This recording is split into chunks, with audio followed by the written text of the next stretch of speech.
Hi, Andy. Nice to meet you. I'm Ariana. Ariana, Ariana, nice to meet you. Go blue. Oh, yes, yes, yes. So, speaking of college and the movie, obviously, did you go to college? I did indeed. I went to Northern Arizona University, which is the Harvard of Northern Arizona, and yeah, I did. And there's a lot of like fun little tropes, little stories from college that we snuck in the movie. The other writer, Todd, went to Wisconsin, so Big Ten rival. That's why the school, the Barnett School, was the Badgers. So we And then our other producer Warner went to LSU, and that's why the colors were purple and gold. So we all got to dip our toes into a little bit of our college experience. So Yeah. What would you want to go back to college at all, or that no, time in your life? Oh, me no, either. I don't think I'd make it. Why wouldn't you want to go back? When I was born, I was 40. So it was like, it was one of those things like I enjoyed my time, but I was always like, even as a little kid, I was like, I'm gonna work in the entertainment industry. So now that I'm here, you can't kick me out. I'm a bad penny. I always turn up. Why do you think there's so much pressure for college to be like the best time of your life? Yeah, yeah, and that's really the theme of the movie, right? Is that like, well, look at what is like, look what's thrust upon kids at that age, at like 18. You're still emotionally maturing and stuff like that, and everybody's telling you you have to figure out what you need to do with your life, how you're going to grow up, who you're going to be, who you're going to be with, and all these things. And that's really, what I love about Molly Singer as a movie is that it's never too late to figure out who you are. Like that's her thing. Is that like for Molly, going back is really about learning like who she is as a person. And really what it is that Molly brings out the best in everybody. She's the person that rises everybody up. Everybody wants to be around her. And yet her career is only being surrounded by people at their worst. They're in the midst of a divorce. You're at your worst. And so it's like that's just not a fit for her. And so it's not that she wanted to go back and party. It's that she wanted to go back and discover that like what she's all about is just making people around her better, not worse. Yes. You've done a lot of horror and paranormal stuff. What was it like to do a comedy? Much more comfortable for me. So I always wanted to do comedies. My favorite movie of all time is Roxanne. I always wanted to make comedies. Horror movies, we're kind of like that thing, like we could make one really cheap and we don't have to have big names, and maybe we'll get to make another one. And so that's how it came up. But the byproduct of that is that I fell in love with the horror community. We would go to horror conventions, and horror fans are like the greatest people in the world. They're so nice and so sweet, and they're just like, if they love your movie, they're your fans for life. I mean, people still reach out to me. Just the other day, this young lady bought a Funhouse Massacre t-shirt, and she hit me up. She's like, I'm still watching it every Halloween. And I'm like, oh my God, like there's nothing better than that, right? Yes. Oh, what attracted you to doing this movie as kind of one of your first comedies? When I read it the first time, and it was much different the first time I read it because Todd and Kevin had written it years earlier, and it was actually a male-driven comedy. It's called The Re-Education of David Singer. But what I loved about it was that it was this sort of like fun throwback to 80s comedies, which I loved, and it was like weird science and so that's where the idea of like, oh well, let's make this female driven because like Lisa in Weird Science, and we've never seen a female Van Wilder before. Like I was like, this will add like something fun, new, and fresh to this genre. So we kind of pay tribute to the old and then make it a little bit more modern, new, and fun. Yeah. Speaking of 80s movies, what's some of your favorite 80s movies? Well, like I mentioned, Roxanne's my number one movie. That I watch that at least a few times a year. This is a '90s movie, but it's one that I just watch constantly. Is Get Shorty. I always say that movies about Hollywood are like movies about making movies are never good. That is the exception. That movie is just an absolute gem. Gosh, what are some of the others that one that I just adore, and I don't know if a lot of people have seen, is Summer Rental with John Candy. Have you ever seen Summer Rental? No. It is so funny. A young Joey Lawrence is in it. So if you love Joey Lawrence, he's like this tall in the movie. It's a hysterical movie, and Jimmy Buffett just passed away, and he does like a song in the movie and stuff like that. So I actually recently watched that just because I was missing Jimmy Buffett a little bit. Yeah. And this is obviously a college movie. You mentioned Van Wilder as well. What were some other college movies that you had in mind when making this movie? Yeah, I mean, obviously there's some Animal House stuff in there. There's a lot of I think a lot of Van Wilder in there for sure. Um, the one that really is like underrated that a lot of people don't talk about that really sets up similar to ours is PCU. Did you ever see PCU?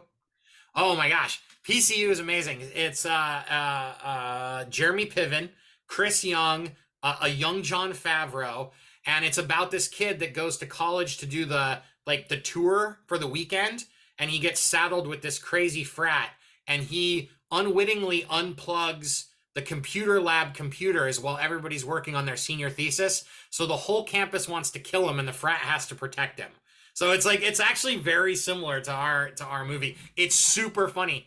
So the idea of PCU is it's politically correct university, and it's all about like these sort of fringe groups on campus that are like destroying all the fun. So if you get a chance, PCU is a good one. Why do you think Elliot so quickly bonds with Molly and Ollie? Because they don't really even lie about their age or them really being there. Like, yeah, right? He's like, some old dude and a lady want to take me out to a bar, and stuff like that. I think the thing is that it's just that they take interest in him, right? Is that like I think he feels very isolated, and I think he lives his whole life virtually. The mom says, you're just up doing these TikToks or you're playing video games and stuff like that, but you don't have that personal connection. And I think at the end of the day, we all crave that personal attention, that connection. And so when you have these two people that sort of take you under your wing and then bond with you like that, it's very easy to just, do that. And also Molly and Polly are just cool. Like you're like, these guys are cool, man. Speaking of Ollie, it's Nico Santos, who's also an EP in the movie with you. How was it like to work with him as an actor and director and also as producers together? Yeah, I mean, Nico he's just the sweetest guy in the world. Like I want to hug him all the time, which I think is inappropriate, but I just want to hug him all the time. So he's very sweet, but also just so smart. He would come in every single morning and be like, okay, I have 30 different things that I want to say instead of this line right here. And I'm like, great, let's try them all, and it's like, because he was in and around a successful sitcom and stuff like that, working with tons of different directors, like he knows production and so it's like he just brings so much more to the table than most actors would. So it was just such a pleasure working with the guy. Yes. How did you know that Britt was going to be the perfect Molly? I love Britt. I've always been a fan.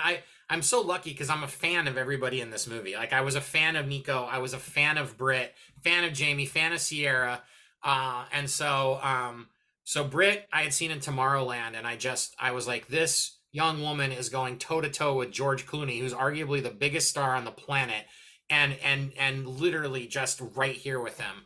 And so seeing her in Tomorrowland, and then she had a show on ABC called We the People, I just loved her timing. Like her comic timing and it was perfect for Molly because Molly needs to be the control in the movie. She can't be so big and broad and big because then everybody goes big and broad and big. She's like needling you with these fun little jabs and stuff like that. And Britt is perfect for that. Yes. What was your favorite scene in the movie? My favorite scene in the whole movie is actually, it's not one of our most comedic scenes, but I think that the night that I really knew that we had a special movie was the night when Molly and Polly sit and they have that heart to heart, and Polly talks about pride and stuff like that.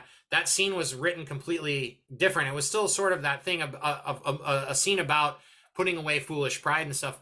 But he and his husband Zeke wrote that scene. Like they rewrote it themselves, and it was really personal to him. And I don't know, for me that was just a magical scene because you have two amazing actors. The house looked beautiful; it was beautifully lit, and they just have this great heart to heart. And I was like, this movie sort of now is bigger than a goofy comedy. There's a lot of heart here, and I don't know. I'm a softie. I love heart. Yes, I love asking directors this. What was a scene that was cut for whatever reason, but it's still a scene that you very much like? Okay, so there's two, and one of them was another heart to heart with Wendie Malick. I was like, and it came right before that other scene, and so they kind of were like two scenes too similar, and so because Polly is her best friend, and we had to lift that. So there was a really good scene with Mrs. Zimmerman that we had to lift, but the other one that it just never kind of came out because we had to shoot it so last minute, but it would have been so cool, is after Elliot and Lindsay hook up and they're together, I did this like cool time lapse where we did like a series of parties in the house, but all in one shot. So we started way over here in the house, and then we were tracking, and there's one party going on, and then it morphs into a second party, and then it goes. So that was like this big time lapse shot, and we just never quite came together. And it breaks my heart that if we had like thousands and thousands of dollars for special effects to kind of blend them better, it would have looked really cool, but it just didn't come out. Yes. How was it like to shoot the kind of drinking decathlon thing? Because there's a narrator. It's kind of a different scene in the movie, and so many layers. Yeah. So beer-catholon, that was an idea that I had pitched those guys that they loved, and it was crazy because I told the producers I needed 3 days to shoot it, and they were like, "Okay, you can have 2 days. You can't have 3 days." So I was like, "All right." So two days felt like a good compromise. But it was all set outside. So that firehouse that we had this backyard, and it was like this 2-tiered backyard. And so all the production design had been geared for outside. All the tables, everything had been geared for outside. And then the day before we were supposed to shoot it, my producer came in and said, it's going to rain all day tomorrow. It's going to be a giant thunderstorm. We're not going outside. And so it went from 2 days outside to 1 day inside.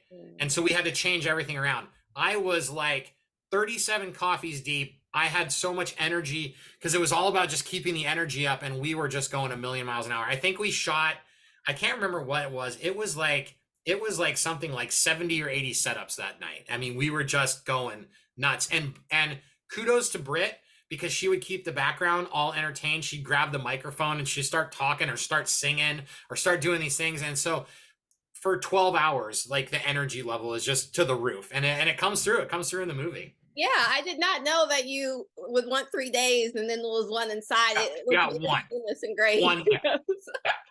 Awesome. Well, thank you so much for taking the time to talk to me about this. I can't wait to talk to you about your future comedies. I'm hoping to make another one. Yes, and other things you do in the future. So I will talk to you then. Oh, thank you, Ariana. It's such a pleasure. Oh, no problem. Thank you again. All right. Bye.